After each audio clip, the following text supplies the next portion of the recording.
So welcome to another episode of Paul's Asian Adventure. Today I thought I would talk about the do's and don'ts of dating.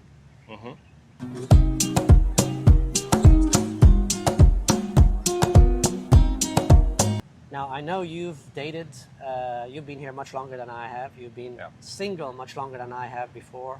So you've dated quite a few women. I know you have a few stories. I know you've spoken to a lot of expats because of your YouTube channel. And they probably have some horror stories. And that one of the things I always say is don't lead with money here. Women here love to have fun. And they grow up poor. So their way of handling that is just joking about everything. Everything is kind of a joke. Even though they can be serious about the relationship, they want to joke about stuff. They want to go places. They want to have fun. It doesn't even have to be expensive. Just go to the beach and laugh and run in the water. That's what they really enjoy. Someone who is fun. And I find too many people come here and try to lead with money as they do in the West. What's your experience? What other do's and don'ts do you have that you could tell the subscribers about or the viewers about that? Well, as you know, I've had my fair share of mistakes, but Me too, by the way. So. It's just, I guess, it's part of the learning experience. But you know, I agree with the fun thing because they definitely I found the easiest way to meet Filipinos and stuff is get them to laugh. I mean, that's the easiest way. That's what they really appreciate here a lot. But you know, I hear guys tell me, I had a guy just the other day, an expat I met, tell me, he's like, I just met her for the first time. We've been talking for 6 months. I got her a new iPhone, a tablet. He's listing off all these things. I'm like, oh, good Lord. He's already kind of going into a transactional relationship. He's already buying her love. And also you put her expectations up here. She thinks this is normalized with you because you're going to buy her everything. Instead of starting a relationship here where it's not about money, it's about having fun together. It's about you and her and not about material things. Exactly. So he's already started off on the wrong foot, and I don't see, it'd be extremely rare for that to go any other way, to be honest. But I think if you want to come over for the first time and bring her some chocolates or maybe a set of pajamas or earbuds, something from the U.S. that they might not have here. But other do's and don'ts you would...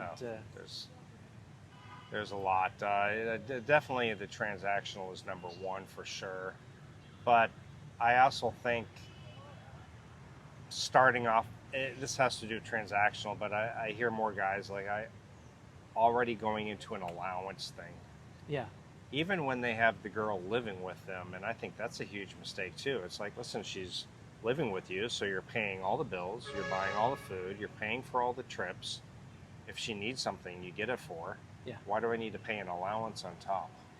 Now, the only time I would say that you should do that is, for example, if a girl is working somewhere, making $15,000, and you ask her to quit her job because you want to travel, you want to do things with her, okay.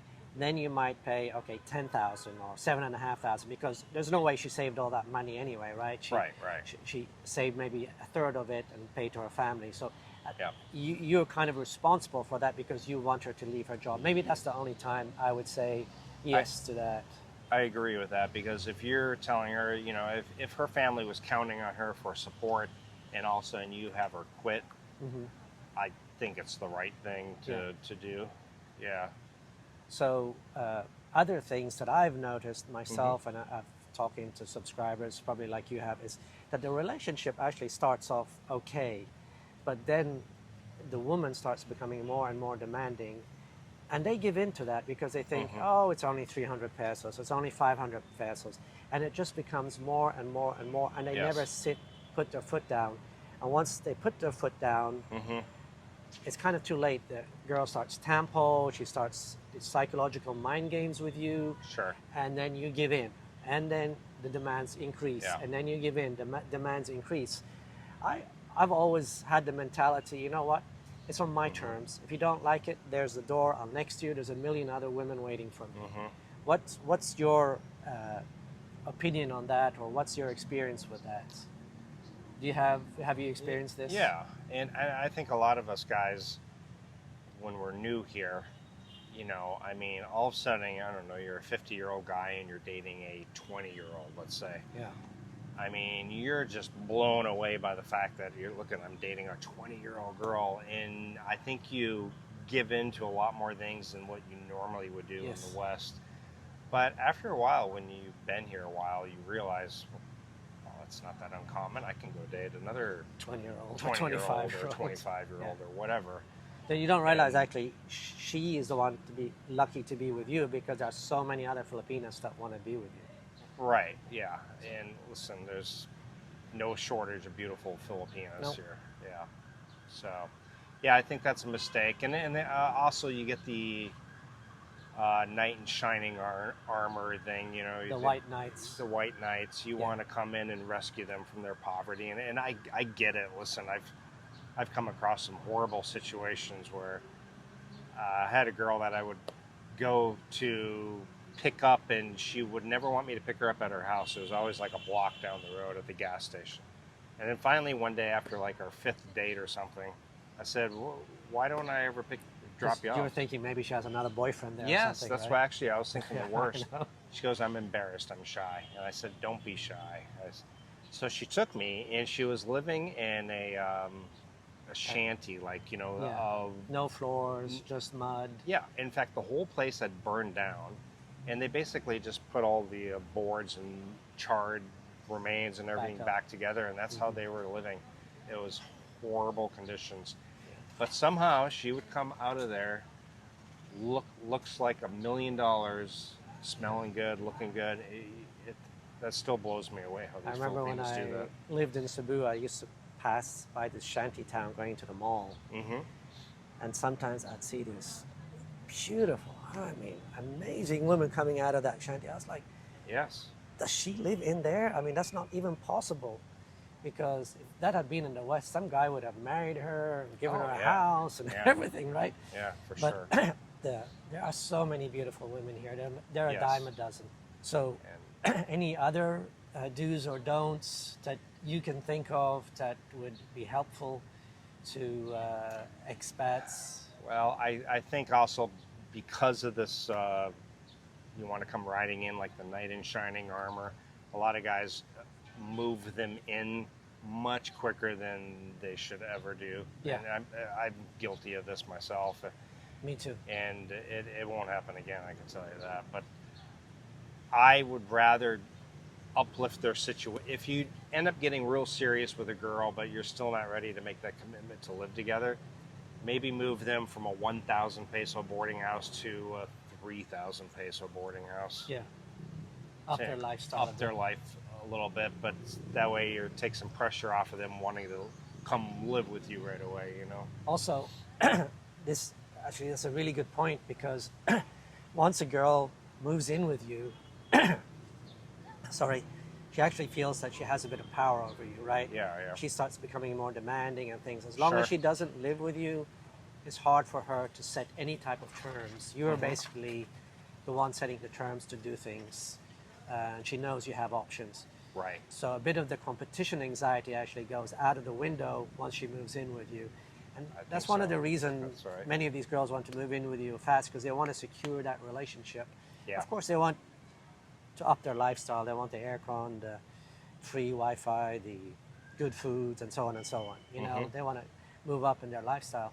But that's also a danger for you, because if things go bad and you're trying to break up with them, it becomes very, very difficult.